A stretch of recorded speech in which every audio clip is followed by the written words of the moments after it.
No, sì, sì. Comunico che a seguito dell'approvazione della legge di bilancio della Regione per il triennio 2026-2028, i seguenti disegni di legge sono inviati alla Commissione Bilancio al fine di procedere all'aggiornamento delle disposizioni finanziarie in esse contenute. E quindi avremo il disegno di legge numero 738, enti locali, che va in Commissione. No, rimane in aula, ma va Ok. per il parere sull'articolo.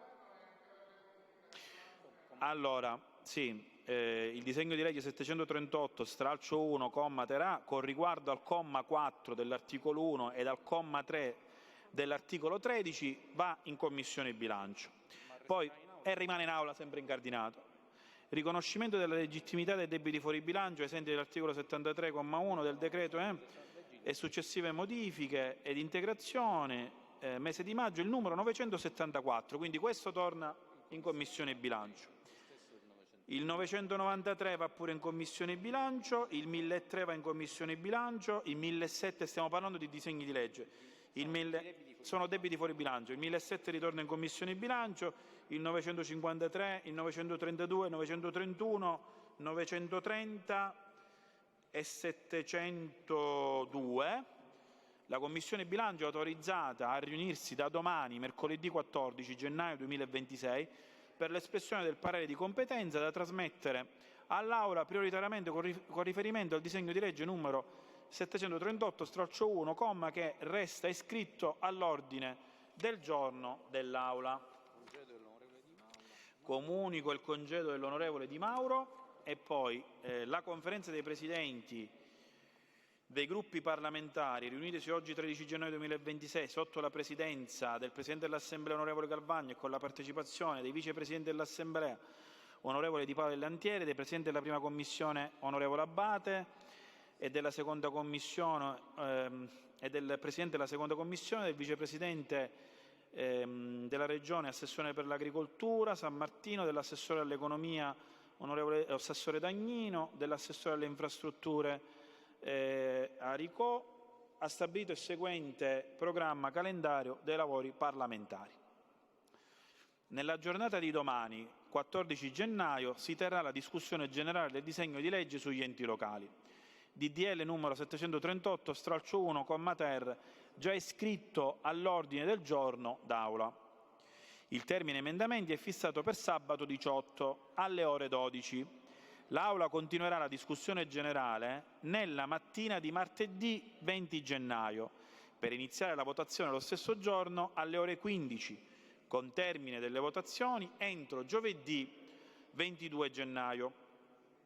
Entro mercoledì 28 gennaio le commissioni di merito esiteranno i disegni di legge collegati ordinamentali, con successivo eventuale passaggio in Commissione Bilancio.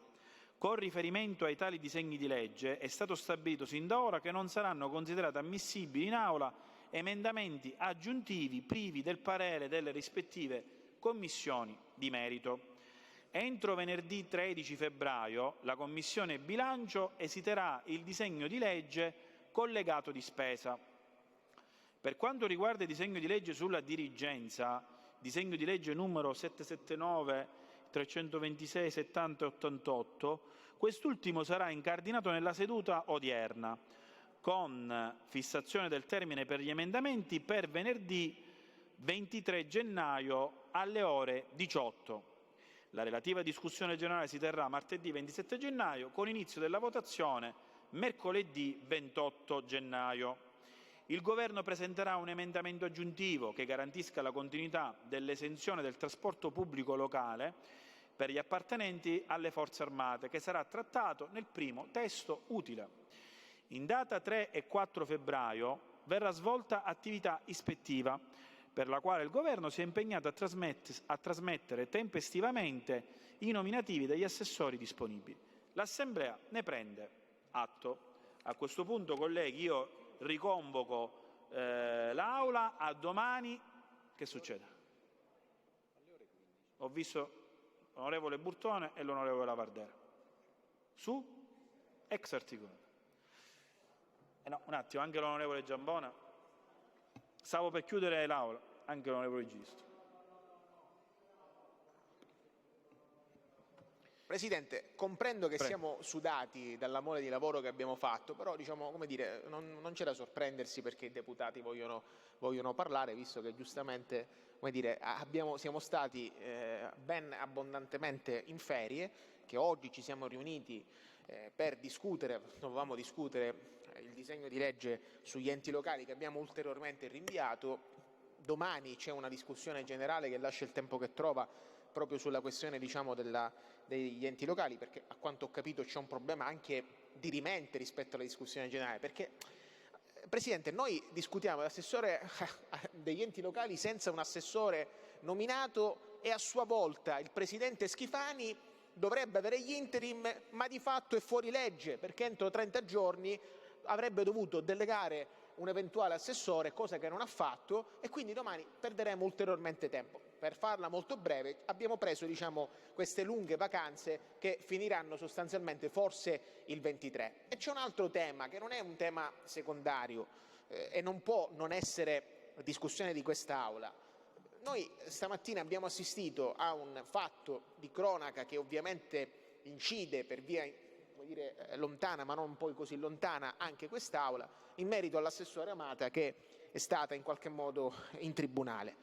Troviamo abbastanza surreale e va ovviamente registrato a quest'Aula la mancanza della costituzione di parte civile della Regione Siciliana.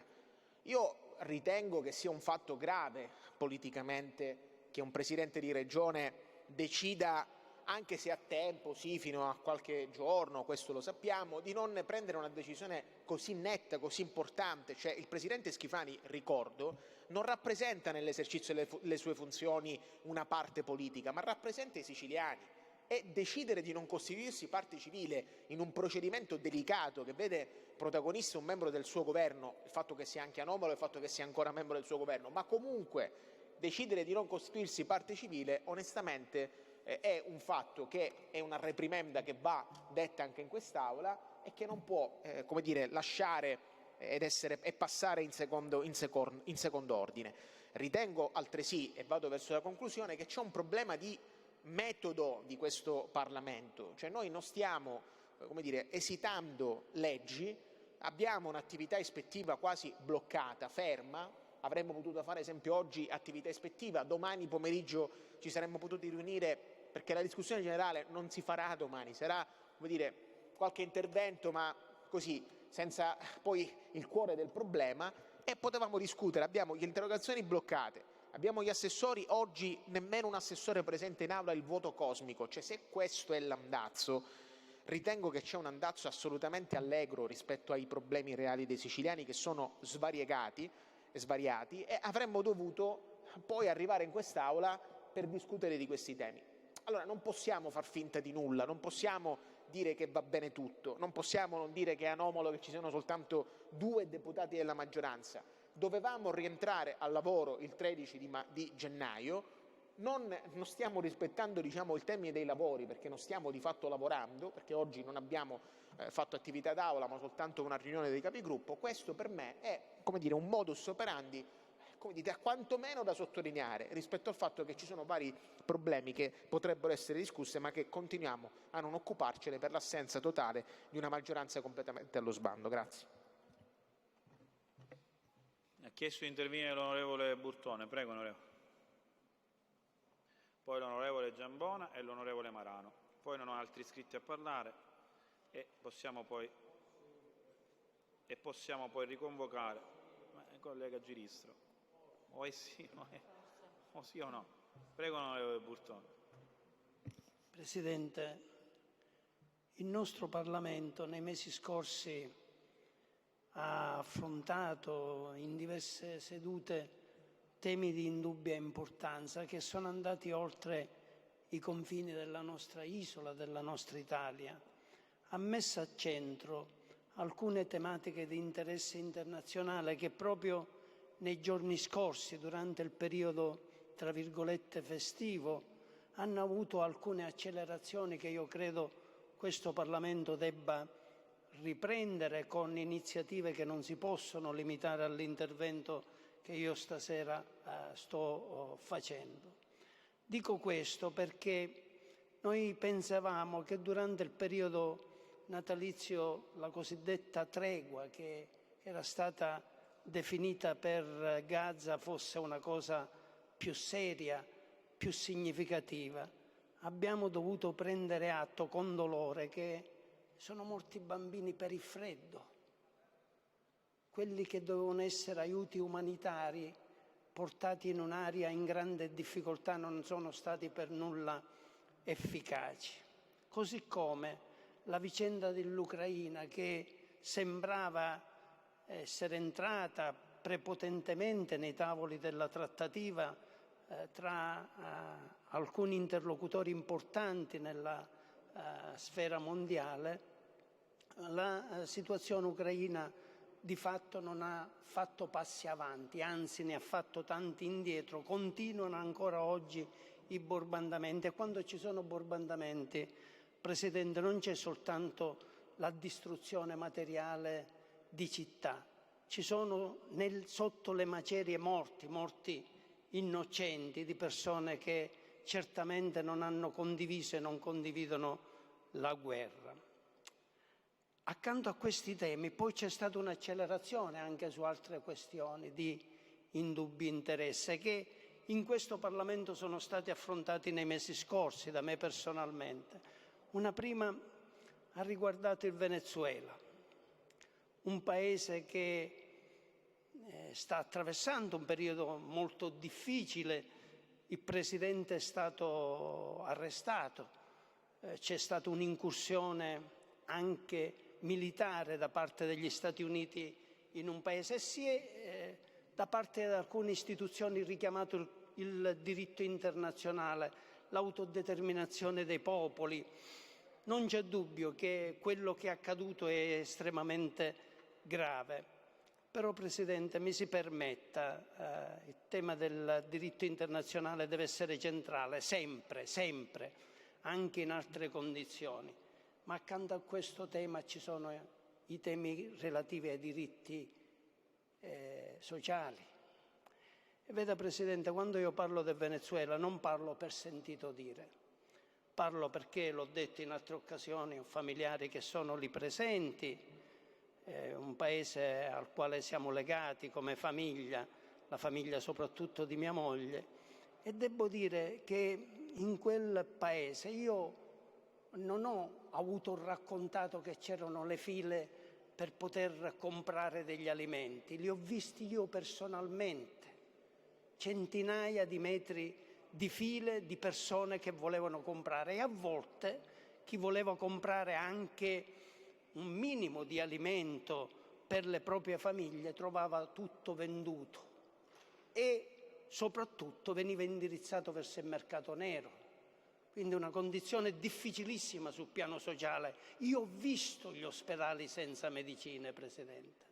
Ho visto gli ospedali senza le lenzuole nei letti dove dovevo essere ricoverato. Quindi non ho parlato e non parlo per sentito dire. Credo che ci sia una grande questione sociale nel Venezuela che vada affrontata, e vada affrontata tenendo conto che ci sono oltre 160.000 persone che hanno origine dall'Italia, famiglie che si sono fermate dai migranti, che sono andati lì a lavorare, che hanno avuto molto ma che hanno dato molto a quella comunità. Così come il tema della democrazia, Presidente.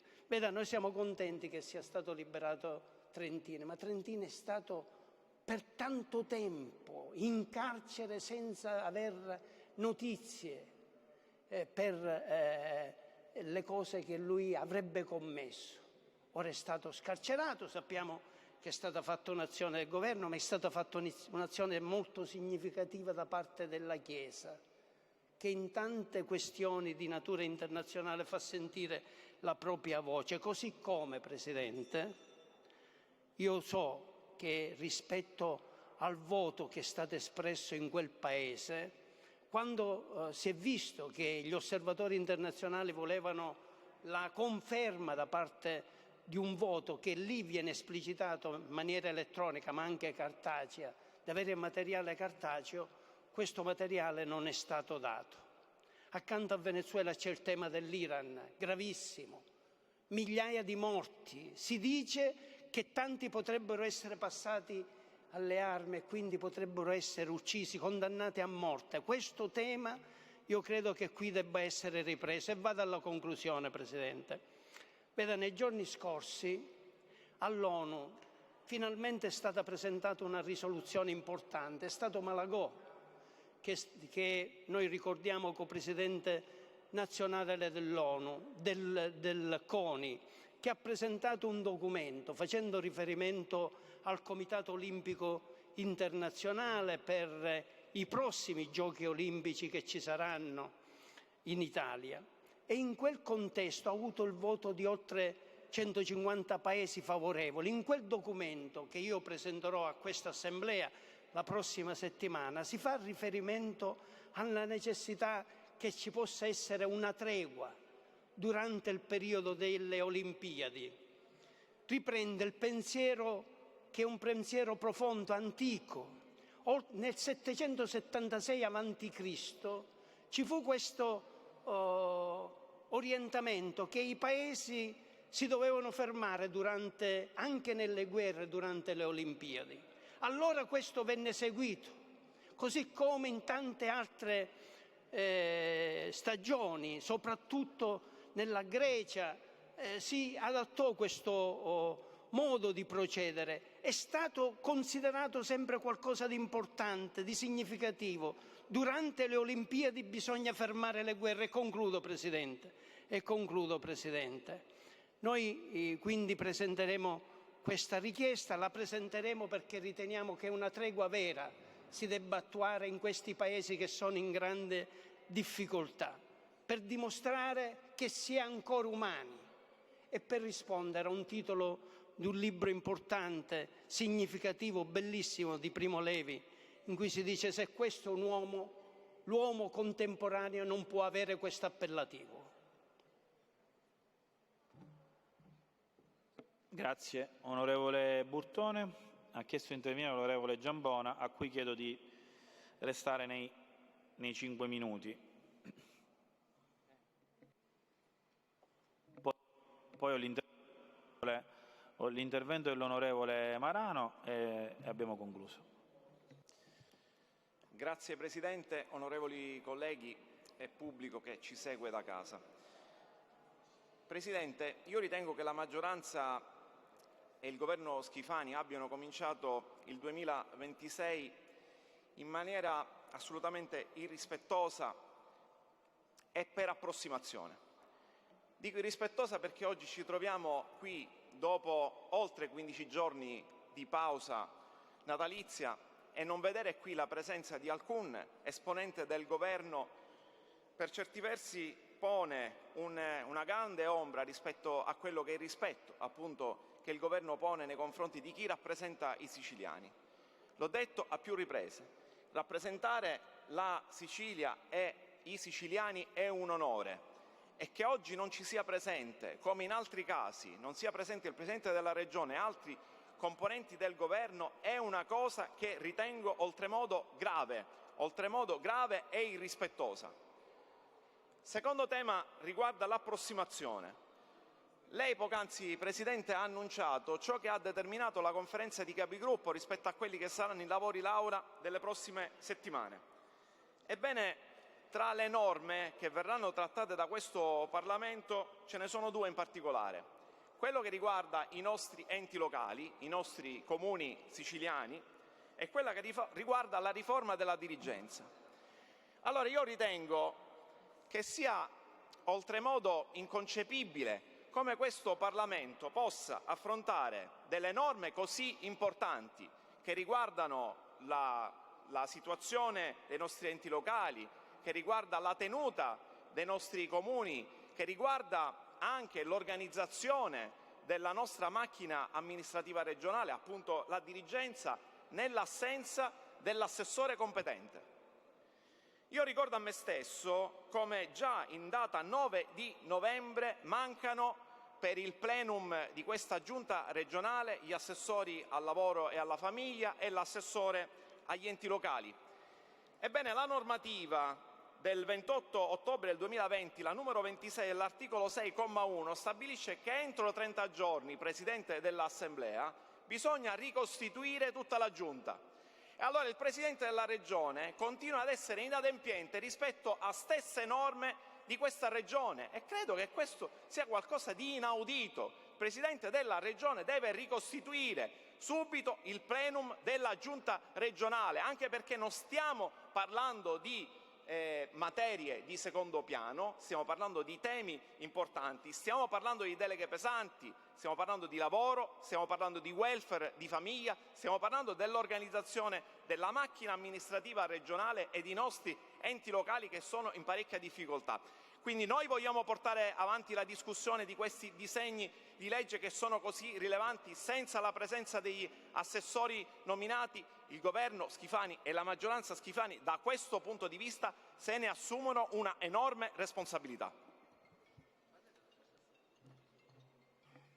Grazie onorevole Giambona. Prima dell'intervento dell'onorevole Marano, intanto in questa seduta è chiaro che stiamo incardinando il disegno di legge sulla dirigenza, quindi è incardinato nella seduta di oggi, lo avevo già letto nel verbale. Dopodiché poco fa il congedo non era dell'onorevole Di Mauro ma dell'onorevole Balsamo. Di Mauro è il capogruppo. Avverto che le comunicazioni di rito di cui all'articolo 83 del regolamento interno dell'Assemblea saranno riportate nell'allegato A al resoconto dell'odierna seduta. Prego onorevole Marano, può intervenire. Prego onorevole Marano.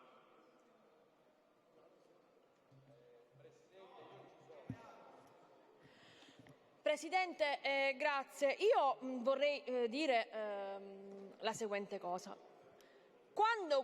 Mi chiedo quando questo governo comincerà a tutelare la salute dei siciliani, perché oltre a aver letto in questi giorni e vissuto con centinaia di segnalazioni il problema del sovraffollamento dei pronti soccorso, oltre addirittura in alcune province del 400%, proprio come se fossimo proprio in piena emergenza tipo pandemia, perché un'influenza in Sicilia riesce a sovraffollare i pronti soccorso addirittura del 400% in alcune province.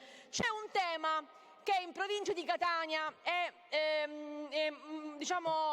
in questi giorni è emerso: la soppressione dell'ambulanza l'ambulanza operativa nel territorio di Riposto e la demedicalizzazione dell'ambulanza invece che si trova a Mascali. Quindi un territorio molto vasto che comprende Riposto, Mascali, Sant'Alfio, Santa Venerina, Milo, Zafferana Etnea, Acireale, Calatabbiano, Fiumefreddo, Linguaglossa, Piedimonte, un territorio molto vasto al quale viene sottratto un servizio che chiaramente è essenziale per poter intervenire tempestivamente e salvare le vite delle persone, perché sappiamo benissimo che in tanti casi intervenire in tempo può salvare le vite delle persone. La Regione ha fatto questa scelta così calata dall'alto, tant'è che tutti i sindaci del territorio sono rimasti così di stucco perché non sono stati nemmeno informati. La Regione sceglie di eliminare un'ambulanza in un territorio vastissimo, rischiando di non garantire il diritto alla salute dei cittadini e di mettere a rischio la vita. Io dico, queste scelte come vengono fatte? Cioè, con quale pensiero alla base? Con quale pensiero concreto si può pensare di depotenziare un territorio da un servizio così essenziale? Ma questo governo, come pensa di amministrare una regione, di governare una regione in queste condizioni, facendo queste scelte assurde? Ho depositato infatti un'interrogazione e dovete dare conto e ragione, il governo deve dare conto e ragione a un territorio che è sempre penalizzato. Grazie.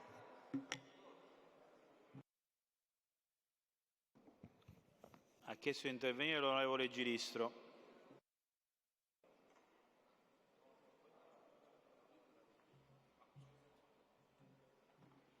Grazie Presidente, grazie colleghi, onorevoli. Volevo intervenire, Presidente, per una cosa che ormai da diversi mesi, anzi forse da anni, denuncio in questo Parlamento. Lo denuncio ormai come un disco rotto. Vorrei segnalare gli ultimi articoli di giornali che sono di questi giorni, significa di ieri e dell'altro ieri. Siracusa, aule al gelo e diritti calpestati, l'emergenza scuola dura da anni. Allarme del Codacons e di tutte le scuole, di parecchie scuole di Siracusa e di Sicilia. Continuo a ricevere segnalazioni da parte di scuole perché non funzionano i riscaldamenti nelle scuole. Cioè noi siamo tutti con i riscaldamenti in ogni ufficio, aria condizionata, riscaldamenti di inverno, ma le nostre scuole continuano ad essere senza comfort per i nostri alunni, i nostri figli. Presidente, lo diciamo da 3 anni, questo governo continua a non fare nulla. Non ho finito, Presidente. Siracusa, pasti in ritardo ai bambini delle scuole e classi gelide. Si denuncia ulteriormente il disastro di quello che sono le scuole nella nostra regione. Allora, Presidente, io voglio chiederle come possiamo restare, come possiamo rimanere indifferenti. In queste scuole ci sono i vostri figli, i nostri figli, e continuiamo ancora dopo anni a parlare sempre delle stesse emergenze, come se i nostri figli fossero animali. Lo devo dire, anzi devo dire di più, perché probabilmente nelle stalle, in alcuni altri posti dove si tengono gli animali, esiste addirittura una climatizzazione. I nostri figli no, devono stare al gelo, con i passamontagna, con i cappelli passamontagna e i giubbotti dentro le aule. Allora io chiedo a questo governo, chiedo colleghi deputati, a tutti quanti, chiedo di insorgere per questo problema. Dobbiamo essere uniti, non c'è partito politico quando si parla di scuola e quando si parla di sanità.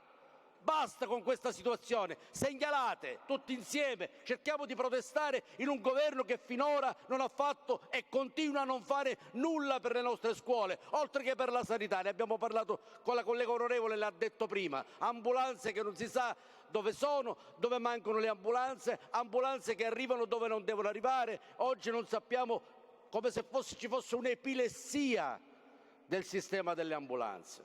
Grazie Presidente.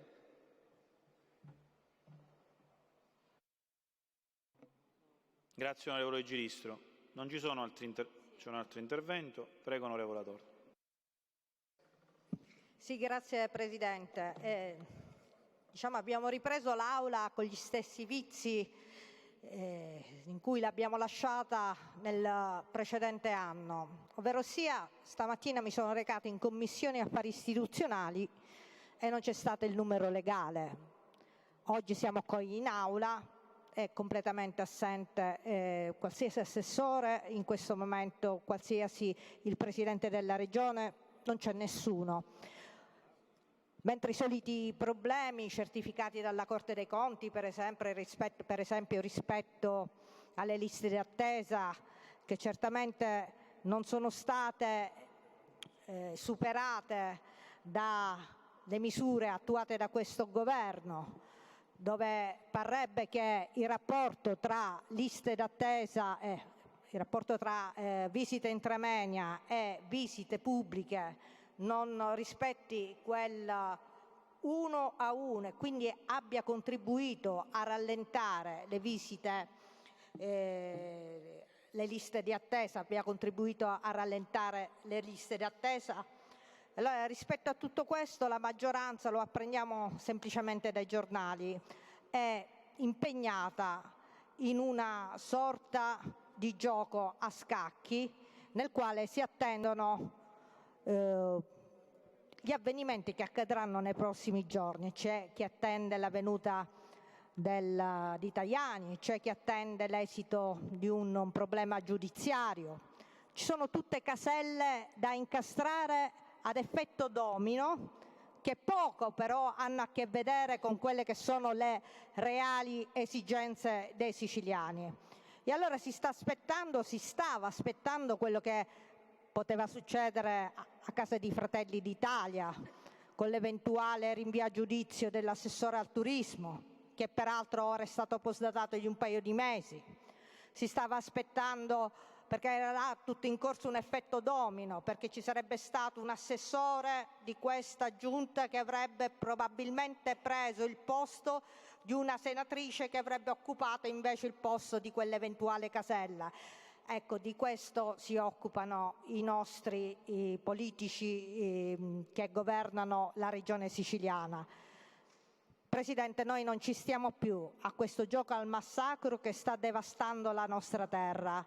È il momento di dire basta, di prendere atto di una situazione che è diventata oramai cronica e atavica. Presidente, bisogna prendere coscienza rispetto a quella che è una situazione allo stallo. C'è una maggioranza, circolano avvoltoi sopra di essa pronti a depredare una sedia libera e disponibile per eventuali posizioni da acquisire, ma i problemi dei siciliani, torno a ripetere, non vengono mai trattati assolutamente. Grazie Presidente. Grazie onorevole Adorno. Colleghi, a questo punto riconvoco l'Aula a domani alle ore 15 con l'ordine del giorno così come deciso nella capigruppo odierna. La seduta è chiusa.